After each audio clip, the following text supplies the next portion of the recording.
सूरज एक 12 साल का लड़का था जिसके चेहरे पर मुस्कान सूख चुकी थी, मानो कोई प्यासा पौधा हो जिसे लंबे समय से पानी नहीं मिला हो। उसके माता पिता लगातार काम में व्यस्त रहते थे और स्कूल में उसे अकेलापन घेर लेता था।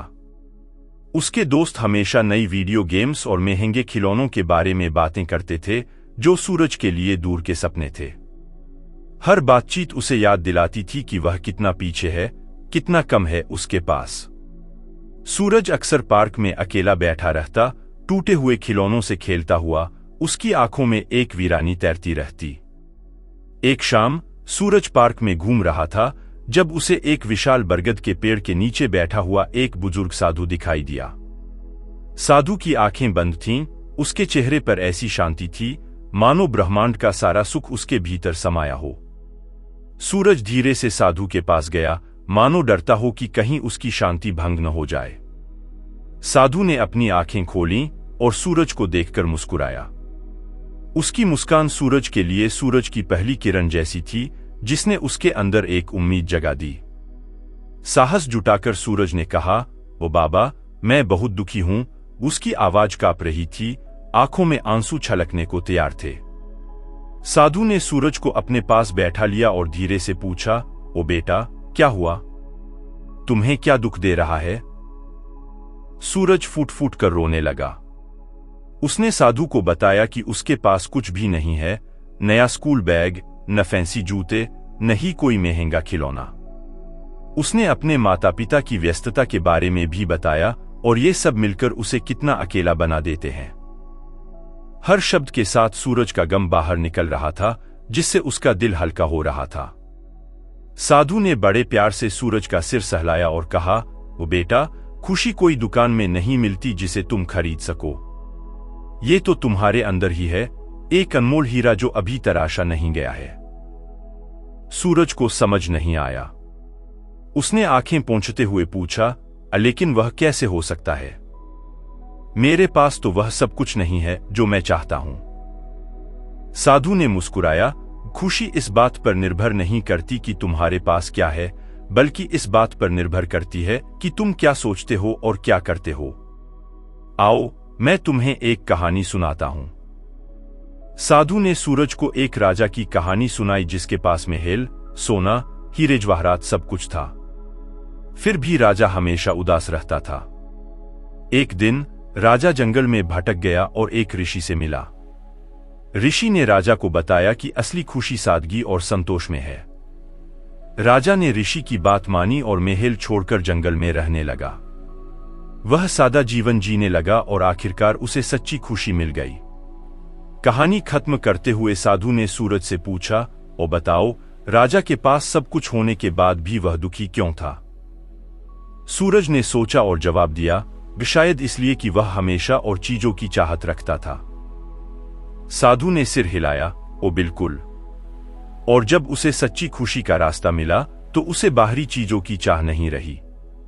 अब अपनी तरफ देखो, सूरज। क्या तुम वाकई खुशी को महंगी चीजों में ढूंढ रहे हो? सूरज ने सिर हिलाया। साधु ने उसे पार्क के चारों ओर देखने के लिए कहा। सूरज ने देखा कि सूर्यास्त का नजारा कितना मनमोहक था, कैसे हवा पत्तों में सरसरा रही थी, कैसे चिड़ियां शाम का राग अलाप रही थीं। क्या तुमने कभी इन छोटी छोटी खुशियों को महसूस किया है? साधु ने पूछा। सूरज ने शर्म से सिर झुका लिया। उसने कभी इन चीजों पर गौर नहीं किया था। साधु ने आगे कहा, तुम्हारे माता पिता तुम्हें बहुत प्यार करते हैं, भले ही वे व्यस्त रहते हों। क्या तुमने कभी उनकी आंखों में तुम्हारे लिए प्यार देखा है? सूरज को अचानक याद आया कि कैसे उसकी मां उसे सुबह जल्दी जगाने के बाद भी उसके माथे को चूमती थीं और कैसे उसके पिता देर रात काम से लौटने के बाद भी उसे एक कहानी सुनाते थे। उसकी आंखें फिर से छलक पड़ी, लेकिन इस बार खुशी के आंसू थे। साधु ने उसे एक छोटा सा कंकड़ दिया। कंकड़ चमकीला नहीं था, लेकिन बिल्कुल चिकना और सुंदर था। इस कंकड़ को देखो, साधु ने कहा, यह साधारण सा है, लेकिन इसकी अपनी खूबसूरती है। तुम्हारी जिंदगी भी ऐसी ही है। तुम्हारे पास तुम्हारी खूबियां हैं, तुम्हारे सपने हैं। उन्हें पहचानो, उन्हें निखारो और उन्हें दुनिया के सामने लाओ। यही तुम्हारी असली खुशी का रास्ता है। सूरज ने कंकड़ को अपनी जेब में रख लिया, मानो उसने कोई अनमोल खजाना पा लिया हो। साधु के शब्दों ने उसे एक नई रोशनी दी। उसने महसूस किया कि खुशी कोई बाहरी चीज नहीं है, बल्कि यह उसके अंदर ही छिपी है, बस उसे ढूंढना आना चाहिए। अगले दिन सूरज स्कूल गया। उसके कदम पहले से हल्के थे। उसने अपने दोस्तों के साथ खेलना शुरू किया, न कि उनकी चीजों के बारे में बातें करना। उसने स्कूल के बाद घर की सफाई में अपनी मां की मदद की और अपने पिता के लिए एक छोटी सी कविता लिखकर उन्हें सरप्राइज दिया। धीरे धीरे सूरज की जिंदगी बदलने लगी। वह खुश रहने लगा, छोटी छोटी चीजों में खुशी ढूंढने लगा। वह पार्क में जाकर कंकड़ को निकालता और उसे हवा में उछालता, मानो साधु को बता रहा हो कि उसने उसकी बात मानी है। सूरज अब जान गया था कि खुशी एक यात्रा है, मंजिल नहीं। और यह यात्रा हर पल, हर सांस के साथ तय की जा सकती है।